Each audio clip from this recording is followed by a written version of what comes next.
بڑی محبت سے درود پاک پڑھ لیجیے۔ الصلاۃ والسلام علیک یا رسول اللہ، الصلاۃ والسلام علیک یا حبیب اللہ، الصلاۃ والسلام علیک یا امام الانبیاء والمرسلین، وعلى آلك وأصحابك يا جد الحسن والحسين۔ درود پاک پڑھنے میں کوئی سستی یا کوتاہی ہرگز نہیں ہونی چاہیے۔ ہم سنی ہیں، ہماری تو پہچان ہی درود شریف کی کثرت ہے۔ یہ سنی کی نشانی ہے، کثرت سے نبی کریم علیہ السلام پر درود شریف پڑھنا۔ جب بھی دعوت دی جائے درود پاک پڑھنے کی، یا جب بھی نبی پاک صلی اللہ علیہ وآلہ وسلم کا نام نامی اسم گرامی ذکر کیا جائے تو بغیر کہے خود بخود آقا علیہ السلام کی ذات پر درود و سلام پڑھنا، جو حضور سے ہمارا رشتہ اور تعلق ہے نا، اس تعلق کا تقاضا ہے۔ رب کا حکم نہ بھی ہوتا نا تو اس تعلق کا تقاضا پھر بھی یہی ہے کہ حضور کا ذکر آئے تو غلام جھوم جائے، اور آقا علیہ السلام کی ذات پر درود و سلام پڑھنے میں کوئی بخل نہ کرے۔ میں عام طور پر جب بیان شروع کرتا ہوں، خطبہ پڑھنے کے بعد کہتا ہوں محبت سے درود شریف پڑھ لیں، الصلاۃ والسلام علیک یا رسول اللہ۔ یہ میری عادت ہے، چونکہ یہ بیان کوشش ہوتی ہے کہ ہر بیان نیٹ پر بھی جائے، بعض رہ بھی جاتے ہیں تو اپنے بیگانے سب سنتے ہیں، تو کئی لوگ نیچے لکھ رہے ہوتے ہیں اجی آپ کو اس کے علاوہ کوئی اور درود شریف نہیں آتا؟ الصلاۃ والسلام علیک یا رسول اللہ، اس کے علاوہ کوئی اور درود شریف آپ کو نہیں آتا؟ آپ درود ابراہیمی پڑھیں، ہم پڑھتے ہیں درود ابراہیمی الحمدللہ، تو درود ابراہیمی پڑھ، میں خوش ہوں۔ میں یا رسول اللہ والا درود پڑھتا ہوں، تیری طبیعت کیوں بگڑتی ہے؟ تو بتا نا۔ کہتے جی یہی درود ملا ہے؟ ہاں جی بالکل یہی درود ملا ہے، اس لیے کہ اس درود کے دو مزے ہیں۔ ایک تو ثواب ملتا ہے، کیا ملتا ہے؟ بولیں ذرا، ثواب ملتا ہے۔ دوسرا ہمیں سواد بھی آتا ہے۔ حضور علیہ السلام کی عظمت شان کا وہ پہلو جس کے بیان کرنے سے کسی منافق کو درد ہوتی ہو، اس پہلو کو بیان کریں گے تو اللہ ثواب ڈبل عطا فرمائے گا، تو ہمیں ثواب بھی ڈبل ملتا ہے، سواد بھی ڈبل ملتا ہے۔ آپ کو نہیں معلوم تو میں عرض کر دوں، نبی کریم علیہ السلام عمرہ کے لیے تشریف لائے نا مکہ میں، صحابہ اکرام علیہم رضوان بیمار تھے، کمزور تھے، گھر بار چھوڑ کر گئے تو کھانے پینے کو بھی کبھی ملتا کبھی نہ ملتا، اور اس کے علاوہ آب و ہوا مدینہ شریف کی شروع میں وہ طبیعت اور مزاج کے موافق نہ ہوئی، پھر حضور علیہ السلام نے دعائیں کی مدینہ کے لیے، تو پھر مدینہ برکتوں کا مرکز بن گیا۔ تو صحابہ جب عمرہ کے لیے آئے نا تو کمزور تھے، تو نبی پاک صلی اللہ علیہ وسلم نے ارشاد فرمایا میرے صحابہ یہاں ہمارے دشمن رہتے ہیں، ہمارے گستاخ رہتے ہیں، ان کے سامنے جب چلنا، کعبے کا طواف کرنا تو اکڑ اکڑ کے چلنا، سینہ تان کر چلنا، تاکہ کافر تمہیں کمزور نہ سمجھیں، یہاں ہمارے دین ہماری عظمت کے دشمن رہتے ہیں، ان کے سامنے اکڑ کے چلنا۔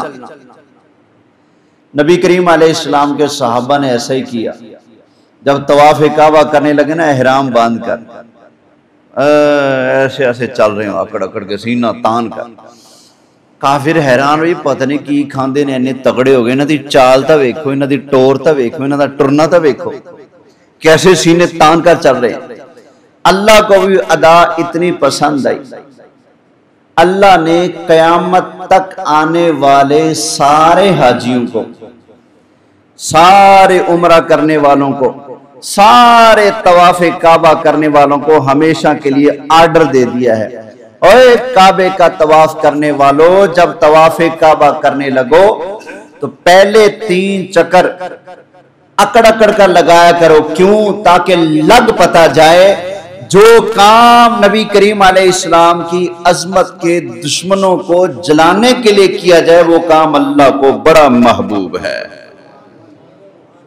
محبوب ہے تو قیامت تک کے لیے باقی رکھا نا، ورنہ اللہ کیا فرماتا؟ اللہ فرماتا دیکھو اس وقت سامنے کافر تھے، اب مکہ فتح ہو گیا، ہن کسی نو سینہ مخان دی لوڑ نہیں، اب کعبے میں آ کر اکڑ اکڑ چلنے کی ضرورت نہیں ہے، لہذا آج کے بعد یہاں اکڑ اکڑ کر نہیں چلنا، لیکن یار یہاں اکڑ کر چلنا گناہ، عام جگہ پر اکڑ کر چلنا گناہ، پنجو پل کی مسجد میں اکڑ کر چلنا گناہ، مدینہ شریف کی مسجد میں اکڑ کر چلنا کیا ہے؟ گناہ ہے۔ کائنات میں جہاں بھی چلے جائیں ہر جگہ کا یہ قانون ہے، وَلَا تَمْشِ فِي الْأَرْضِ مَرَحًا، اللہ فرماتا ہے عاجزی کے ساتھ چل زمین پر، اکڑ کر نہ چل، لیکن کعبے میں گئے تو اللہ نے قانون چینج کر دیا، کیوں؟ اس لیے کہ اللہ کو وہ ادا پسند ہے جس ادا کے ذریعے نبی پاک کے دشمنوں کی تکلیف بڑھتی ہو۔ بولے سبحان اللہ۔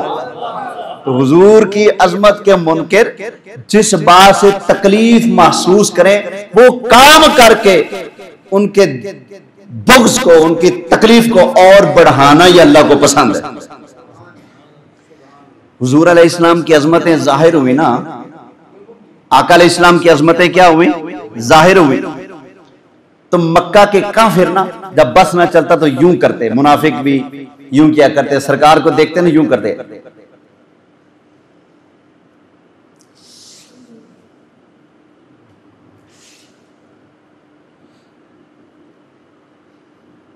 اپنی انگلی چباتے تھے بغض میں آ کر، یعنی بندے کا جب وس نہ چلے نا تو بندہ کیا کرتا ہے؟ یا ناخن چبائے گا یا انگلیاں چبائے گا یا پھر ویسے کچھیچیاں وٹے گا، تو وہ انگلیاں چباتے تھے۔ تو اللہ نے فرمایا محبوب ان سے کہہ دے کل موتو بغیظکم، چلو بے ایمانو اپنے غیظ، اپنی دشمنی، اپنے غضب غصے کے اندر ہی مر جاؤ۔ اللہ نے یہ نہیں فرمایا ٹھنڈے ہو جاؤ، فرمایا ٹھیک ہے جاؤ، محبوب انہیں کہہ دے تم سڑتے ہو نا جاؤ سڑو مرو۔ اللہ نے محبوب کو عظمتیں اور زیادہ عطا فرمانی ہے، یہ اللہ کا حضور سے وعدہ ہے، حضور کی عظمتیں بڑھتی رہنی ہمیشہ، یہ اللہ کا وعدہ ہے حضور سے۔ قرآن میں اللہ فرماتا ہے، اللہ تعالیٰ نے ارشاد فرمایا وَالضُّحَىٰ وَاللَّيْلِ إِذَا سَجَىٰ مَا وَدَّعَكَ رَبُّكَ وَمَا قَلَىٰ وَلَلْآخِرَةُ خَيْرٌ لَكَ مِنَ الْأُولَىٰ۔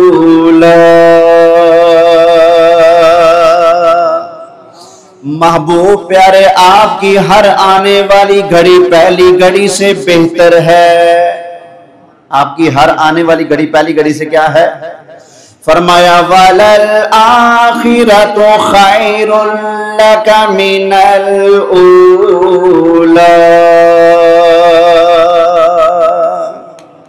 تو سرکار کی عظمتیں اور شانیں کیا ہیں؟ پہلے سے بڑھتی جا رہی ہیں۔ تو بھائی ہمیں یہ سودا بہت پسند ہے، جس کام کے کرنے سے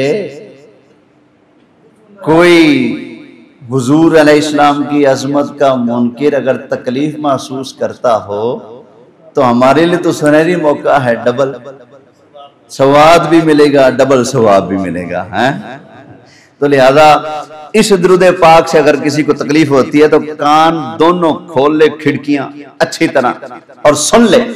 الصلاۃ والسلام علیک یا رسول اللہ، الصلاۃ والسلام علیک یا حبیب اللہ، الصلاۃ والسلام علیک یا امام الانبیاء والمرسلین وعلی آلک واصحابک یا شفیع المذنبین.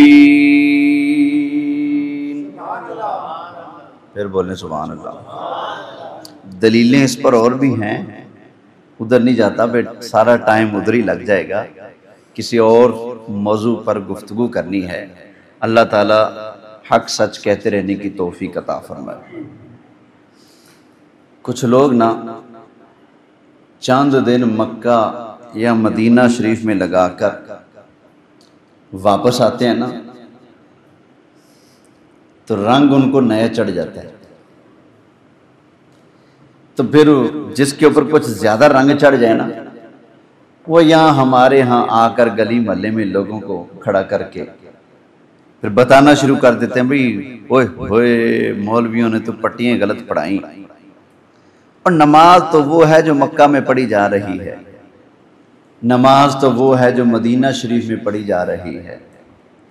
وہ تو رکوع ایسے کرتے ہیں، وہ سجدہ ایسے کرتے ہیں، وہ ہاتھ ایسے باندھتے ہیں، وہ نماز میں ہاتھ ایسے اٹھاتے ہیں، وہ نماز کے اندر اپنے پاؤں ایسے کھڑے کرتے ہیں. پھر جس کو مشالہ زیادہ چڑھا ہو وہ ہمیں کہتے ہیں اوے کوفیو. ہمارے امام ابو حنیفہ رحمۃ اللہ علیہ کوفہ میں رہتے تھے نا، حنفیوں کے امام اعظم ابو حنیفہ کہاں رہتے تھے؟ کوفہ میں رہتے تھے. تو پھر کہتے ہیں اوے کوفیو، تمہاری کوفے والی نماز ہماری مدینے والی نماز. سمجھ آ گئی نا؟ یہ لوگ ہمیں تانے دیتے ہیں. پھر کہتے ہیں تمہاری نماز تو گھڑی ہوئی ہے، تمہاری جو نماز ہے یہ تو گھڑنتو نماز ہے، اپنی طرف سے بنائے ہوئے طریقے ہیں.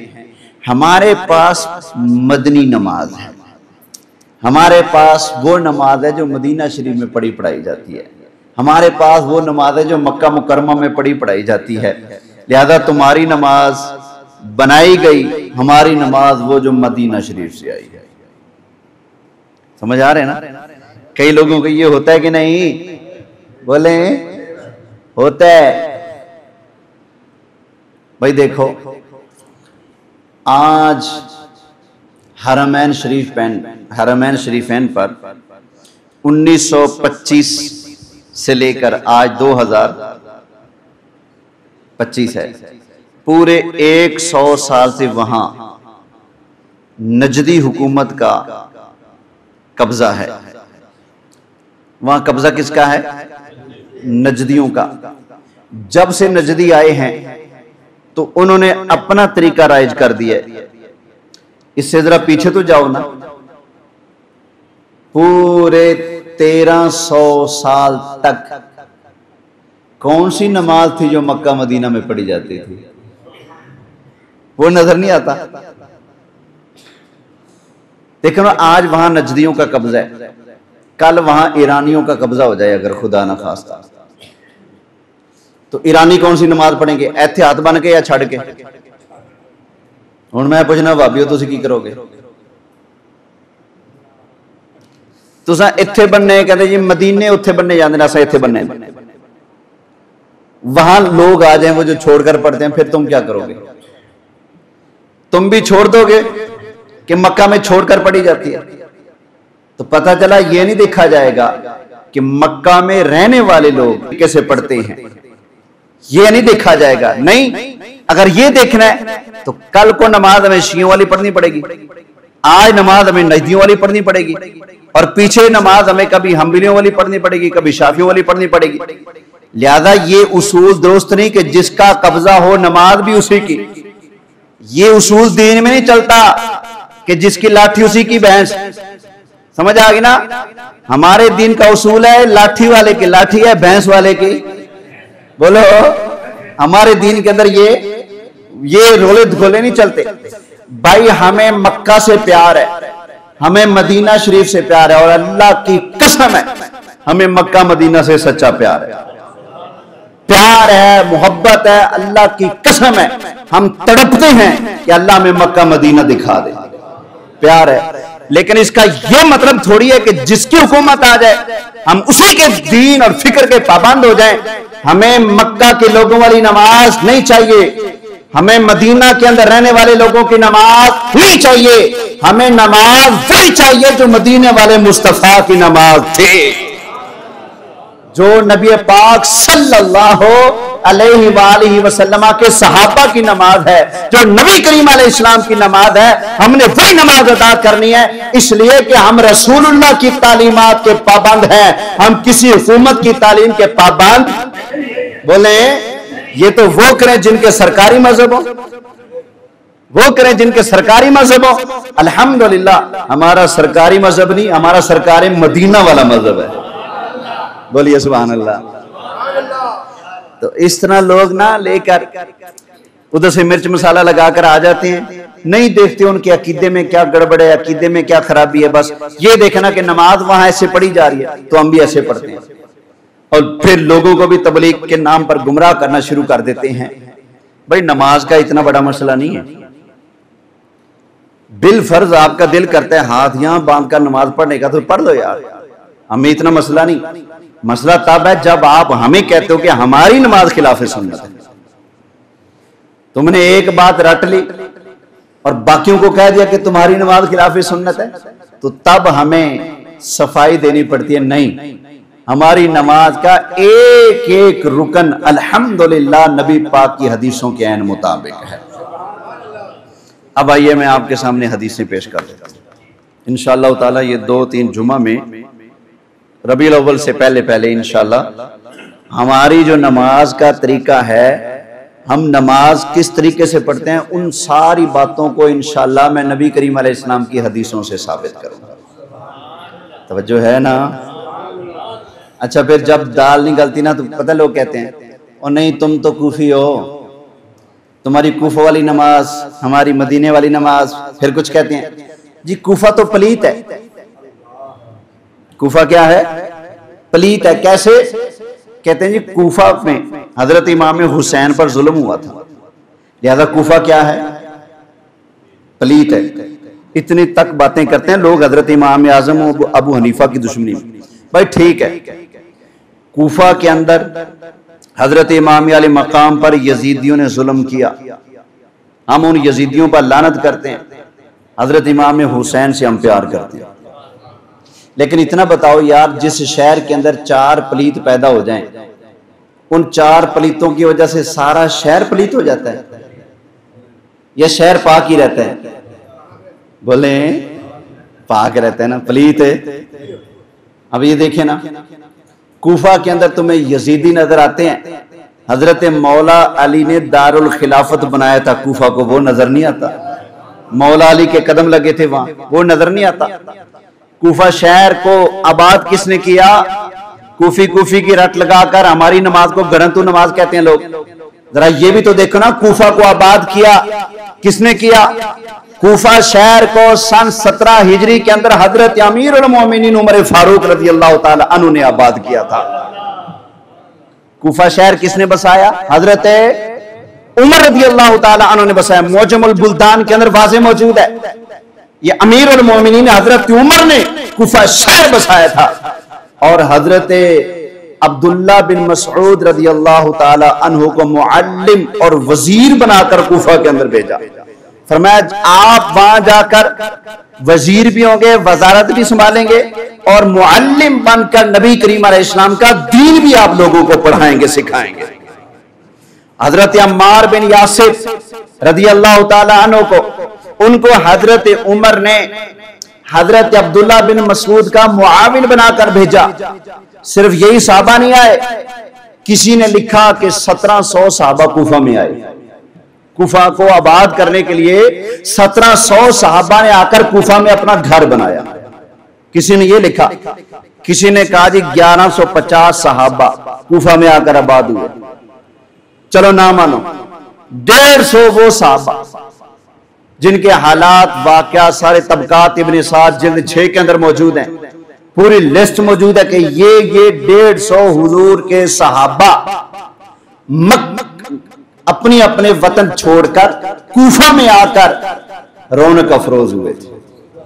ایک حضور کے صحابی جنگ ہو رہی تھی، سرکار نے تیر لیا نبی کریم علیہ السلام نے، اور تیر لے کر سرکار نے فرمایا ارمی یا سعد و فدا کا ابی، فرمایا سعد بن ابی وقاص میرا باپ تجھ پر قربان جائے، لے تیر، پکڑ تیر اور مصطفیٰ کے دفاع پر چلا تیر۔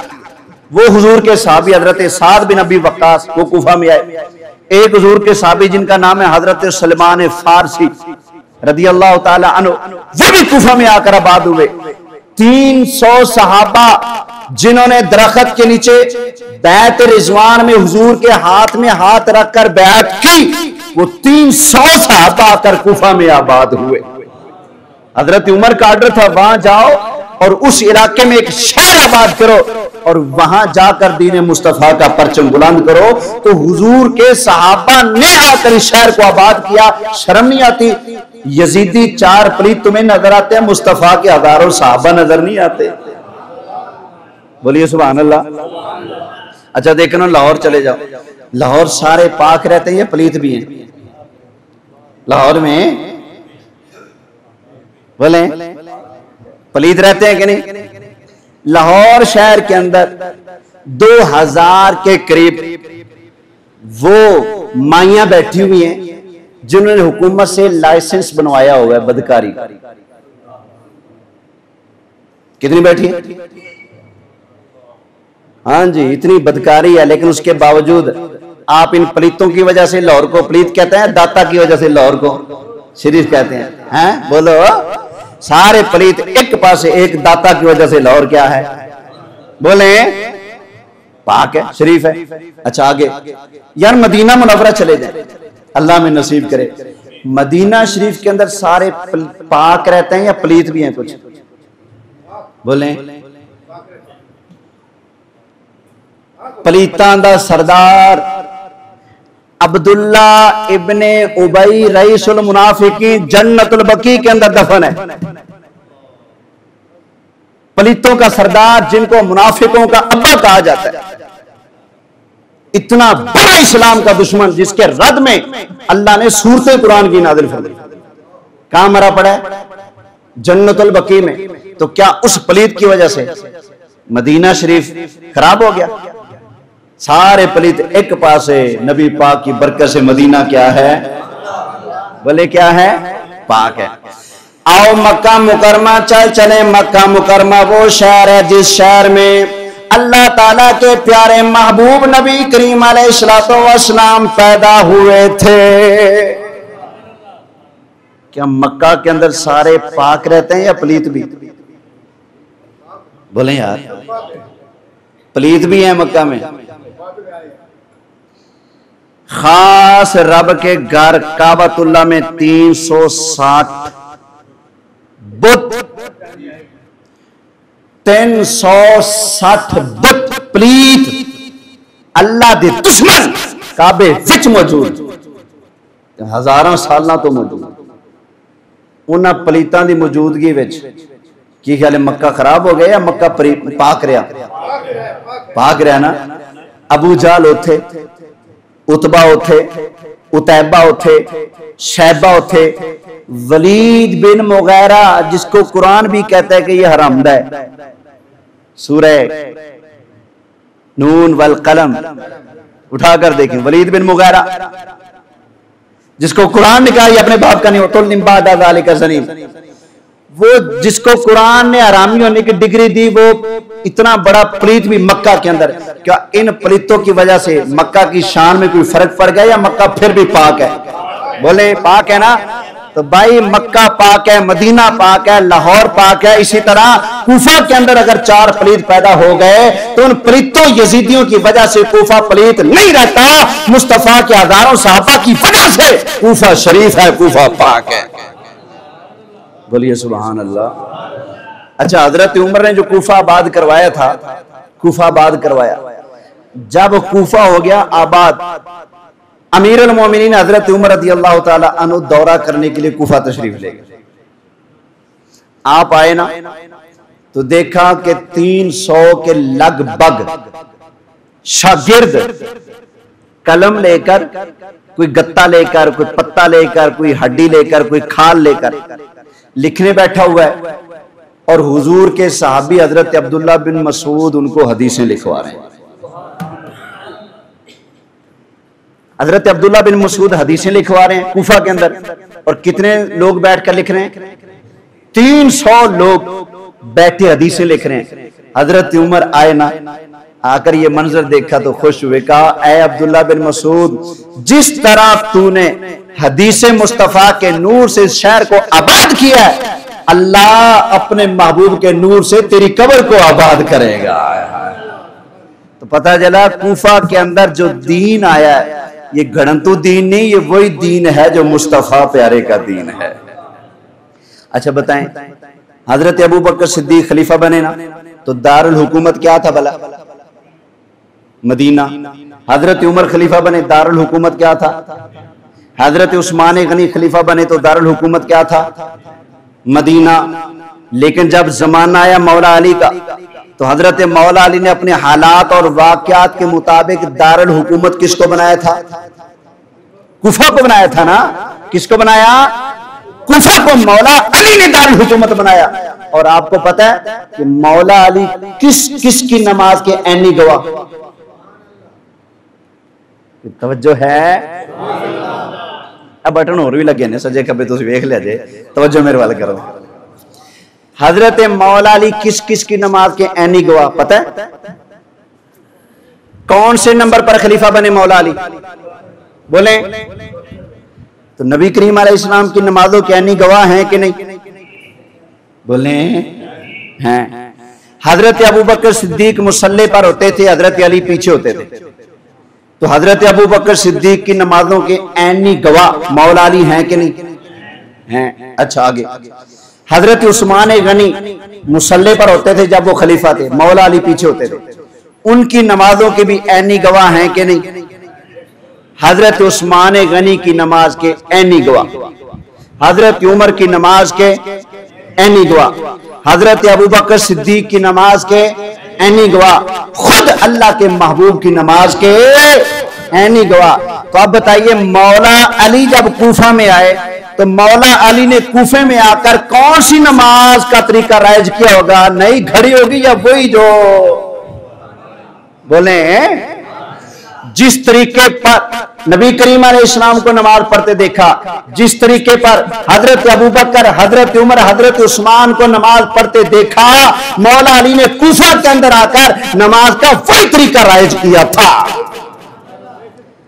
اور کوئی یہ نہ کہے جی کوفے والے نے طریقہ آپ گھڑ لیا، مولا علی نے ایسا نہیں کیا. کیوں نہیں کیا؟ مولا علی کی ڈیوٹی تھی. قرآن 17واں پارہ سورہ حج اللہ فرماتا ہے، الذین ان مکناہم فی الارض اقاموا الصلاۃ، فرمایا جنہیں ہم حکومت دیں گے نا، جس کو ہم خلیفہ بنائیں گے، ہم حکومت دیں گے، اس کی پہلی ڈیوٹی ہے حکومت سنبھالتے اقاموا الصلاۃ، پہلا کام نمازیں پڑھنا، نمازیں قائم کرنا، نمازیں پڑھنا پڑھانا، یہ مسلمانوں کے بادشاہ کا پہلا کام. ماشاءاللہ اتنے اسلام آباد مسیتاں ڈھائیاں جا رہی ہیں، ان کو ہم خلیفہ مان لیں، ان کو ہم مسلمانوں کا بادشاہ مانیں؟ کیا خیال ہے؟ خلیفہ کا، بادشاہ کا پہلا کیا کام ہے؟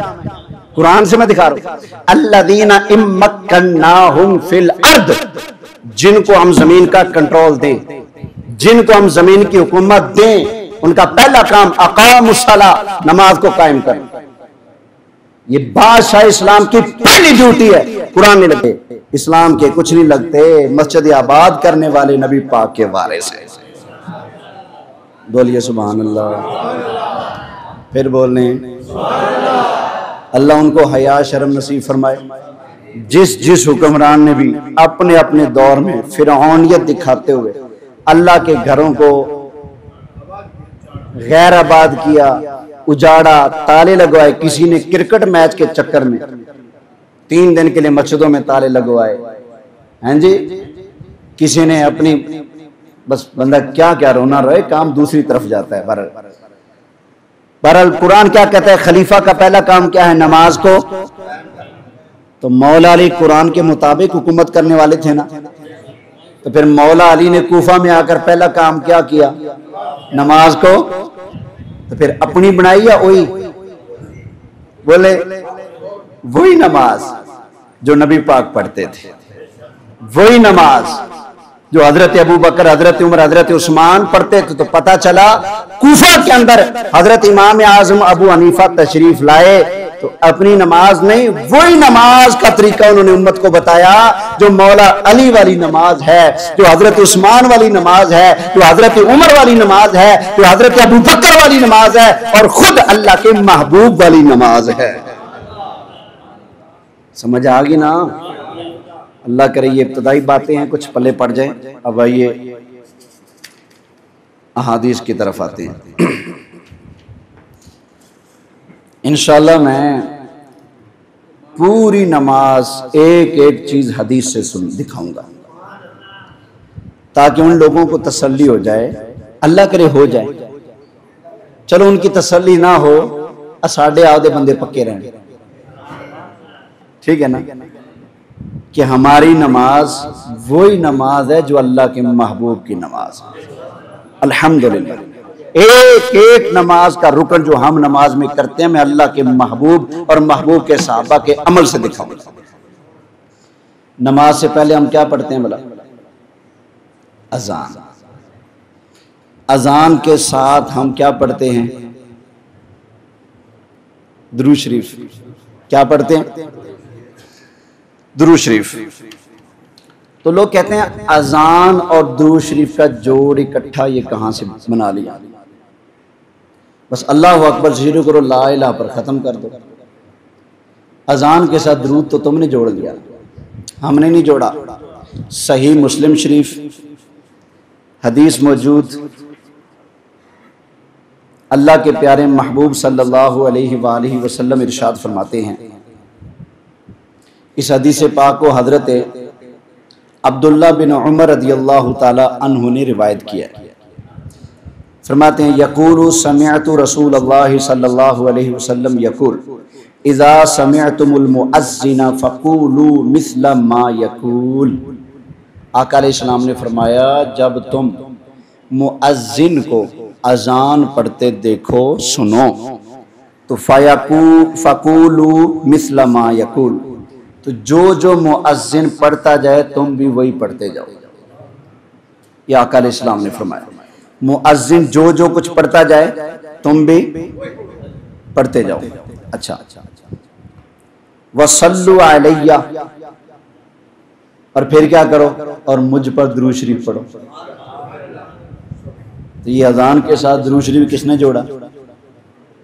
وصلوا علیہ، اور مجھ پر درود شریف پڑھو. فَإِنَّهُ مَنْ صَلَّى عَلَيَّ صَلَاةً صلی اللہ علیہ وآلہ وسلم عشرًا، صلی اللہ علیہ عشرًا. فرمایا جو مجھ پر ایک مرتبہ درود شریف پڑھتا ہے اللہ اس پر 10 رحمتیں نازل فرماتا ہے. تو یہ آقا علیہ السلام کا فرمان. فرمایا جب مؤذن کو اذان کہتے سنو، جو وہ کہے تم بھی کہتے جاؤ، اور مجھ پر کیا پڑھو؟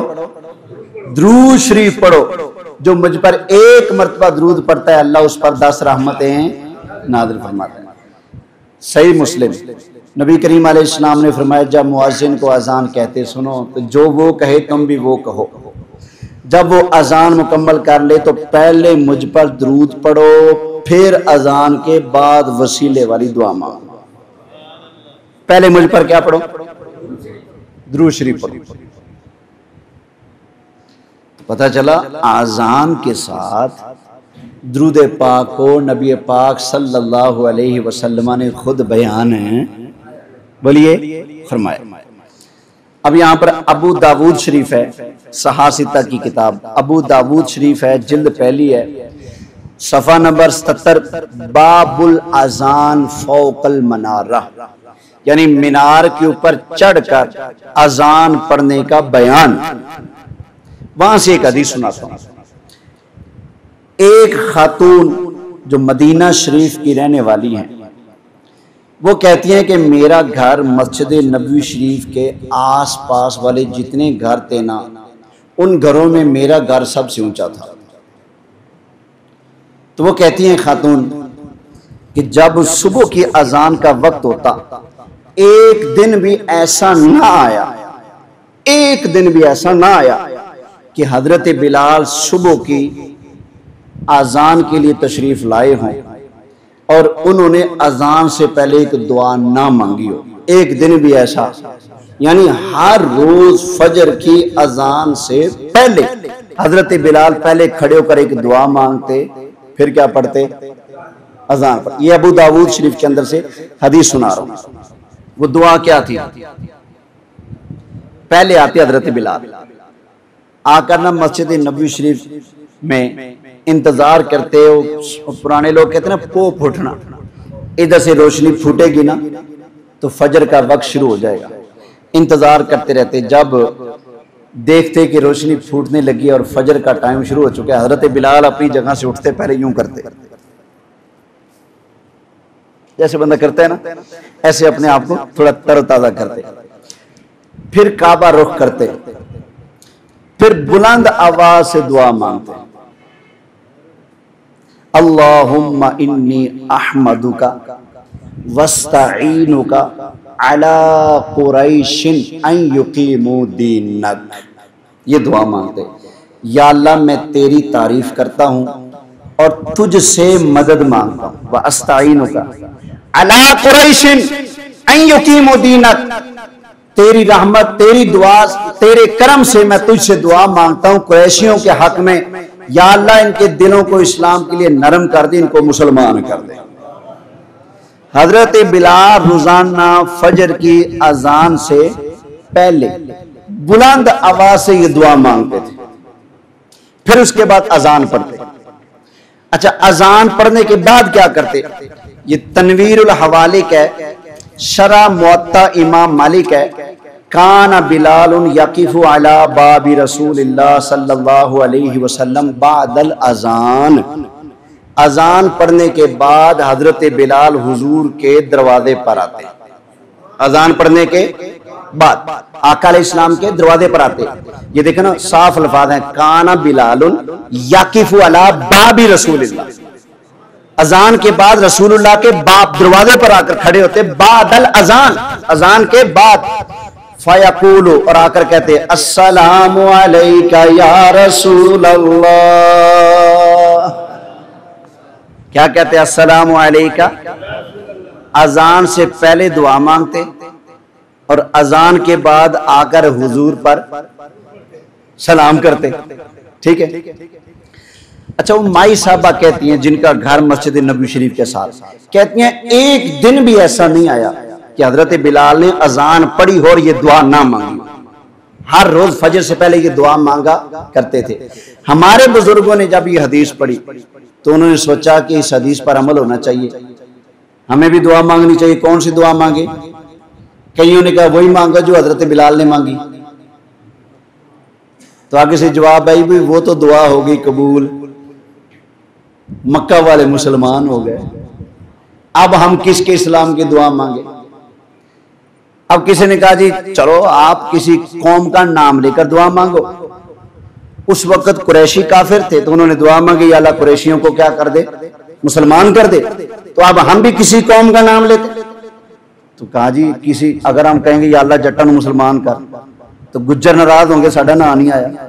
اذان سے پہلے ہمارا نام بھی آنا چاہیے. ہم کہیں یا اللہ گجراں نو بندے دا پتر بنا تو پھر راجپوت ناراض ہوں گے. ان کا نام لے تو مار ناراض ہوں گے، ان کا نام لے تو سیال ناراض ہوں گے، ان کا نام لے تو ارائیں ناراض ہوں گے. کس کو چھوڑیں، کس کو منائیں؟ تو ہمارے بزرگوں نے کہا کہ حضرت بلال کی سنت پر عمل کرنا ہے نا، ایسا کرو تمام دعاؤں کی جان ہے نبی پاک پر درود پڑھنا. اذان سے پہلے مدنی پر درود پڑھنا، حضرت بلال کی سنت پر عمل ہو جائے گا. یہ ابو داؤد شریف صحاستہ کی کتاب، وہاں سے حدیث. اگر اذان سے پہلے کافروں کا بھلا مانگا جا سکتا ہے کہ یا اللہ ان کی خیر کر، ان کو ہدایت، ان کو مسلمان کر۔ کافروں کے حق میں دعا مانگی نا، یا اللہ ان کو مسلمان کر۔ اگر اذان سے پہلے کافر کو یاد کر کے اس کے حق میں دعا کی جا سکتی ہے تو اللہ کے محبوب کے حق میں رحمت کی دعا، یہ درود پاک رحمت کی دعا ہے نا، اللہم صلی علی محمد وعلی آل محمد، یا اللہ تو رحمتی نازل فرما نبی پاک پر، نبی پاک کی آل پر۔ جب اذان سے پہلے کافر پر دعا کی جا سکتی ہے تو اذان سے پہلے اللہ کے محبوب کے حق میں دعا نہیں کی جا سکتی؟ تو لہذا ہمارے بزرگوں نے کہا کہ حضرت بلال کی سنت پر عمل کرنے کے لیے مدنی پر درود پڑھ دو، سنت پر عمل ہو جائے گا۔ اچھا ویسے ایک اور بات کرنے لگا ہوں، ٹائم جا رہا ہے۔ حضرت بلال کی دعا قبول ہوئی کہ نہیں؟ بولیں قبول ہوئی۔ مکہ فتح ہوا، قریشی کیا ہو گئے؟ قبول ہوگی کہ نہیں؟ سوچنے کی بات ہے دعا قبول ہوتی کب ہے؟ میں نہیں کہتا، امیر المومنین حضرت عمر فاروق راوی ہیں، حضرت عمر فرماتے ہیں میں نے اللہ کے محبوب سے سنا کہ جس دعا کے اندر درود نہ پڑھا جائے وہ دعا اوپر چڑھتی نہیں۔ دعا درود کے بغیر اوپر چڑھتی، جب اوپر نہیں چڑھتی تو قبول کیسے ہوگی؟ تو حضرت بلال کی دعا قبول ہوئی۔ کیا خیال ہے؟ درود کے بغیر مانگتے تھے دعا؟ مجھے پتا ہے دعا مانگنی ہے تو درود بھی پڑھنا ہے، تو کیا خیال ہے حضرت بلال کو نہیں پتا تھا؟ بولیں کچھ سبحان اللہ۔ اللہ ہمیں عمل کی توفیق نصیب فرمائے۔ انشاءاللہ آپ ٹائم سے آئیے گا، اگلے جمعہ پوری نماز حنفی مدلل احادیث طیبہ کی روشنی میں بیان کروں گا۔ وما علیہ الا البلاغ المبین۔